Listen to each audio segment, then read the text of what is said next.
సిలువలో మా కొరకు కాల్చిన అమూల్యమైన రక్తం 2025 సంవత్సరాల క్రితమే ప్రభువా కాల్చిన ఆ రక్తం ఇంకా మాట్లాడుతూ ఉంది, మాతో మాట్లాడుతూ ఉంది. ఆ రక్తము నేను వివరిస్తూ ఉంది. ఆ సిలువ కాడి కిందకు వచ్చిన ప్రతి ఒక్కరు కూడా వివరించేవారు వాళ్ళు ఎదురు చూస్తూ ఉన్నారు.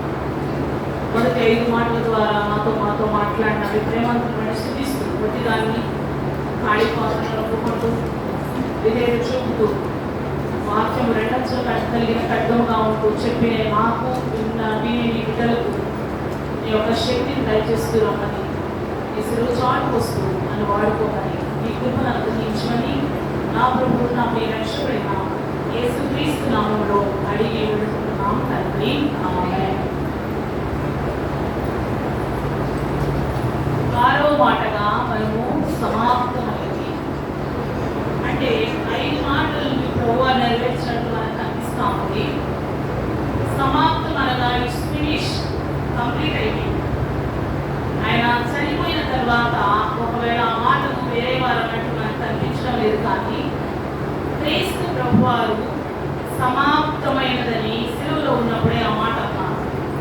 అంటే చేయుటకు నాకు ఇచ్చిన పనిని నేను సంపూర్ణం చేశాను అని తండ్రి అయిన దేవుని చిత్త ప్రకారము పాపాలు పరిహరించుటకు లోక రక్షణార్థమై ఈ లోకానికి వచ్చినటువంటి క్రీస్తు ప్రభువుగా, ఆయన యేసు అనగా రక్షకుడు, అంటే కుమారుడిగా ఈ లోకములకు వచ్చి అనగా పాపం, మారా అనగా హరించువాడు, ఆ యొక్క పాప పరిహారం చేయుటకు ఆయన ఈ లోకములకు వచ్చి తండ్రి యొక్క చిత్తాన్ని పూర్తిగా నెరవేర్చినారు. మనకి 5 మాటల్లో ఎన్నో విధాల మనకి భావాలను, మర్మాలను మనము విన్నాం.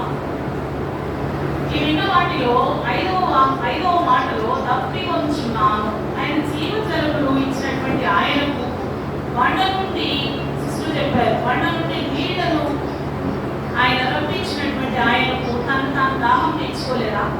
సుకారణ పట్టణంలో నుండి వచ్చేటువంటి ఆ సమరయశ్రీ, సుకారణ గ్రామంలో ఉన్నటువంటి ఆ సమరయశ్రీకి జీవజలాన్ని ఇచ్చినటువంటి ఆయన తన దాహం తెచ్చుకోలేదా?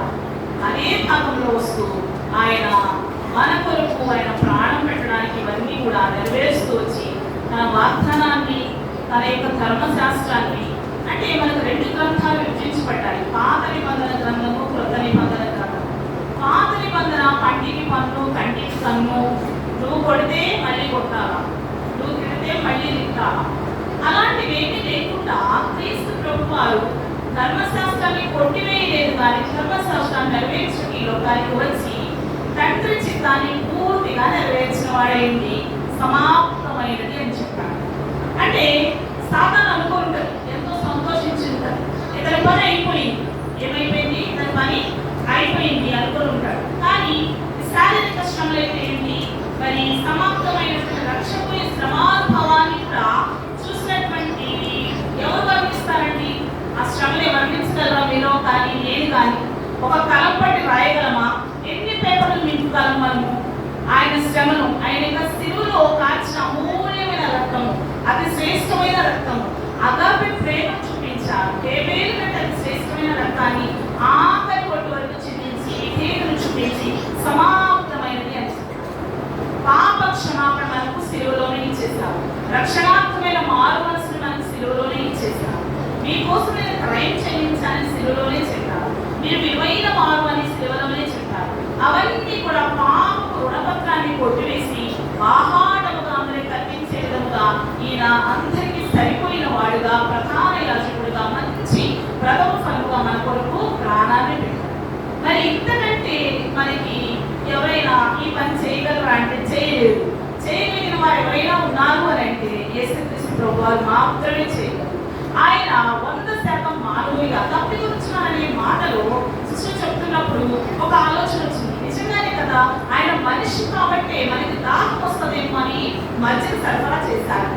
అది తాగిన తర్వాత ఎంతో నెమ్మది, ప్రశాంతంగా ఇంకొంచెం ఉండొచ్చు అనేటువంటి మానసికంగా దృఢంగా కూర్చున్నాం అందరం కూడా. అంటే ఇక్కడ 100% మానవుడు అనేటువంటి విషయం మనకు దృఢపరచబడింది. ఈ మానవుడిగా సహానుభవం కలిగి శ్రమానుభవం కలిగినటువంటి ఈయన సమాప్తమైనది తండ్రి పనిని ఆయన అంచనంచులుగా 33 సంవత్సరములు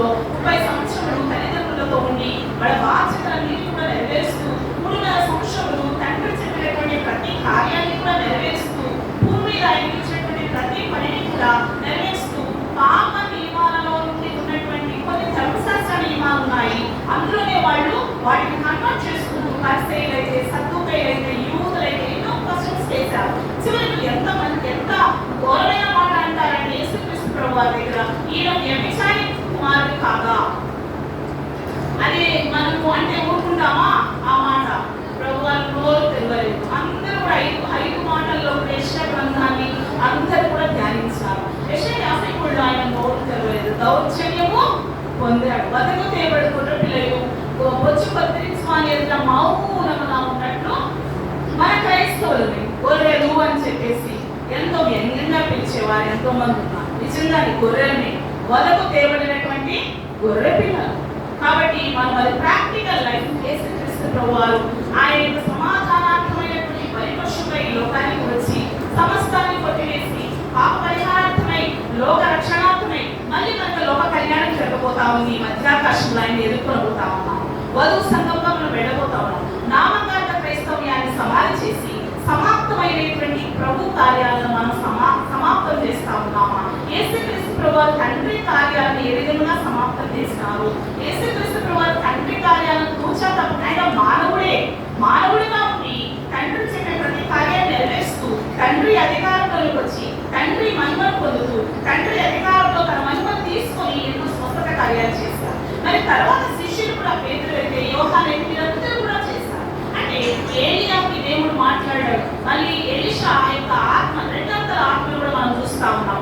ఏలియా మనవంటి స్వభావం కలిగినటువంటి మనుషులు. అంటే ఆ రోజున దేవుడు ఈ రోజు లేదా ఆ రోజు సమాప్తి చేసినటువంటి ప్రతి కార్యాన్ని కూడా మనం తలపోసుకుంటూ మనం ఏం చేయాలి అంటే ఈ యొక్క రోజుల్లో జీవన విధానంలో ఎన్నో మనం సమాధి చేయవలసి ఉంది. ఆ సమాధి చేయవలసినటువంటి పనులు మనం సమాధి చేస్తే అప్పుడు సమాప్తమయ్యే కార్యక్రమాలను మనం చేపట్టగలం అన్నమాట. ఈ లోకంలో మనం జీవన విధానంలో ఎన్నో విధాలు బయట పట్టుకొని వస్తాము. నామకార్థ క్రైస్తవ్యాన్ని అనుసరిస్తూ వస్తాము. భక్తి ముసుగులో ఉంటాం. భయం కలిగిన జీవితాలు లేకుండా కానీ దేవుడికి హాగర్భ మంచి పేరు పెట్టింది.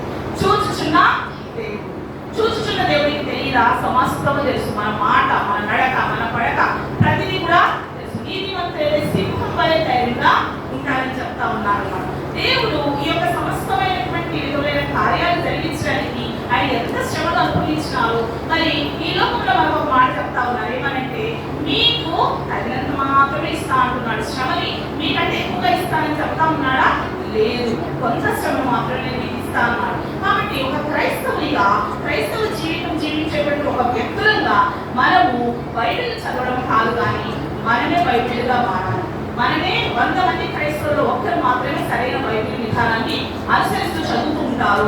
మిగతా 99 క్రైస్తవుల్ని అన్యజనులు చదువుతూ ఉంటారు. కాబట్టి మన క్రైస్తవ విధానం మనం ఎక్కడున్నప్పటికీ క్రీస్తుని పాటించే వారుగా, క్రీస్తుని అనుసరించే వారుగా మనము ఉండాలి. ఇంకా మనం చూసినట్లయితే సమాప్తమైన దాంట్లో మత్తయి సువార్త 16:20 చూసాము.